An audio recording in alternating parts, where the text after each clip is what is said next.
cara-cara mengolah pikir menuju membuka mata batin.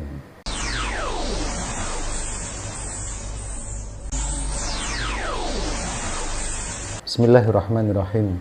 Assalamualaikum warahmatullahi ta'ala wabarakatuh.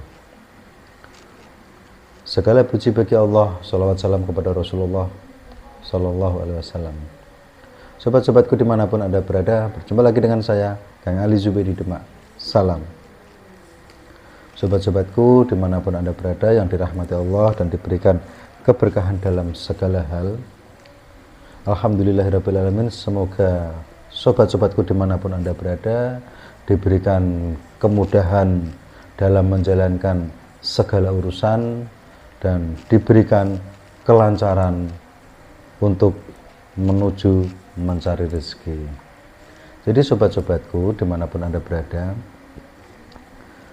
banyak-banyak pengetahuan, orang kadang bingung untuk mengikuti atau untuk melakukan sesuatu yang dia inginkan untuk menuju kejernihan di dalam batin atau kejernihan di dalam pikir dan kejernihan juga di dalam hati.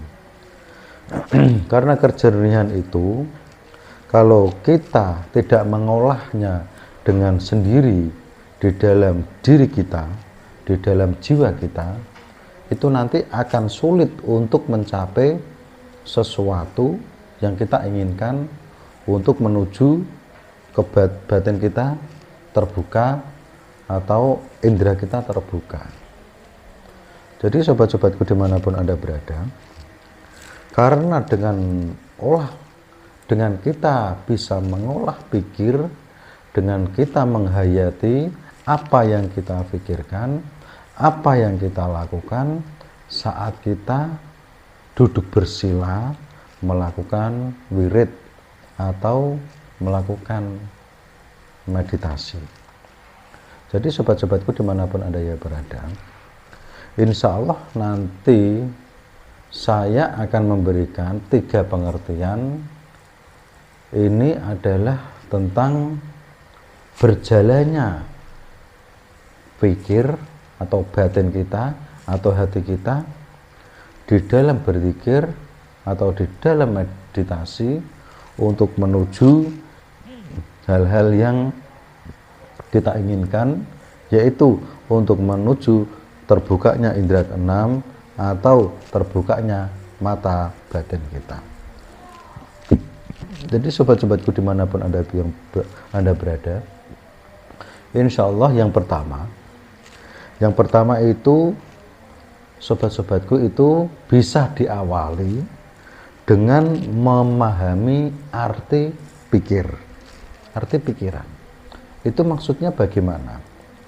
Maksudnya adalah apabila Anda sedang melakukan wirid atau sedang melakukan zikir atau sedang melakukan meditasi atau mediasi atau amal-amalan yang menuju kejernihan batin atau kejernihan indera keenam, jadi awalilah memahami arti yang kita pikirkan. Seumpama kita melakukan di dalam pikiran kita itu bisa dikatakan tidak bisa fokus. Nah, dengan tidak bisa fokus ini Anda harus bisa memahami, harus bisa diawali. Karena ini adalah yang menjadi penghalang atau tersumbatnya, terbukanya mata batin dan tersumbatnya indera keenam terbuka. Itu sulit. Jadi Anda harus mengawali dengan pikiran yang Anda miliki, yang Anda pikir saat melakukan amalan-amalan tertentu. Itu yang pertama. Dan yang kedua itu ketahuilah arti di dalam Anda berpikir.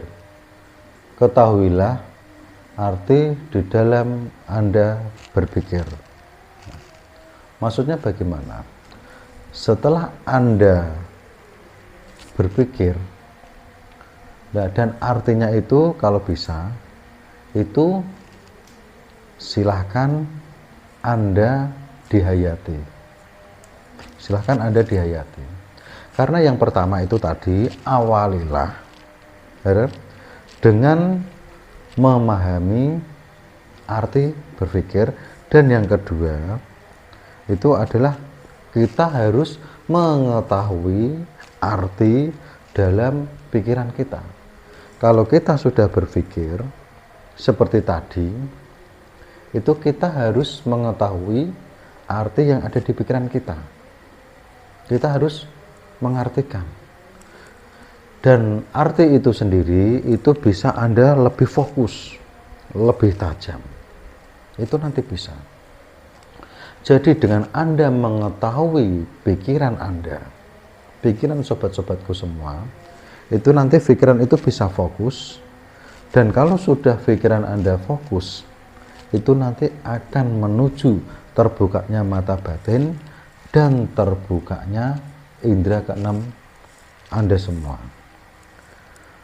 Setelah Anda mengerti arti di dalam pikiran sobat-sobatku semua, dan yang ketiga, pelajarilah atau pedalamilah pikiran yang menuju energi positif dan energi negatif. Jadi bagaimana? Setelah Anda mengawali arti berpikir, terus Anda dalami itu artinya apa. Setelah Anda mendalami itu artinya apa, terus Anda itu kalau bisa itu dipelajari atau didalami. Setiap Anda melakukan amalan-amalan atau melakukan wasilah, Anda mendapatkan pikiran seperti ini, pola pikir seperti ini. Nah, itu nanti bisa Anda pelajari pikiran itu menuju energi negatif dan energi positif. Seumpama Anda berpikir seolah-olah ada hitam besar yang mendekat kita. Belum tentu hitam besar itu energi negatif. Itu belum tentu. Karena banyak pula karomah-karomah waliullah itu juga memakai baju hitam. Ini contoh untuk Wali Songo. Wali Songo saja, Sunan Kalijogo Kadilangu, Sunan Kalijogo dari kota Demak, itu dia memakai baju yang hampir semuanya tidak putih. Semuanya tidak putih. Itu karena suka. Jadi apabila energi itu yang datang itu hitam besar, belum tentu energi itu energi negatif. Nah, caranya bagaimana? Cara setelah Anda merasakan bayangan-bayangan seperti itu di dalam diri Anda, yang terakhir, merasakan was-was atau tidak. Apabila ada hitam besar yang menghampiri kita, di dalam kita berpikir, menghayati pikir, kita merasakan yang was-was, yang agak takut, berarti itu energi negatif.